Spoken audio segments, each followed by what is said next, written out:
Заах төлөөний үгсийг зөв ашиглаж сурцгаая. За нэг тоонд this болон that-ыг ашигладаг. За ойрхон байгаа нэг зүйлийг энэ гэж заах гэж байгаа бол this гэж заана.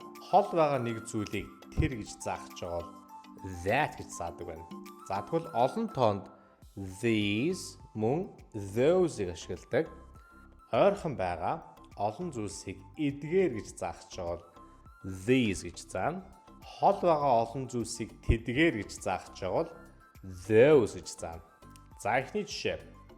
I don't like those shoes гэдэг нь яг нь буруу. Яагаад гэхээр бид нэр ойрхон байгаа зүйлсэнд тохиорж ин ард нь near гэд ойрхон гэдээ тогтсон байна. Тэгэхээр зөв хариулт маань these байх нь. За тэгвэл хоёрдугаар жишээ. This is my favorite pen. Энэ бол зөв. Яагаад гэхээр ойрхон байгаа нэг тоонд байгаа үзэсгэлэнтэй тохиорч байна, тийм. Тэгэхээр that гэдэг маань буруу. За тэгвэл сүүлийн жишээ. Far буюу хол байгаа зүйлийн тухай асууж шүү. What are? Зөв хариултыг комент бичүүлдэгээрэй.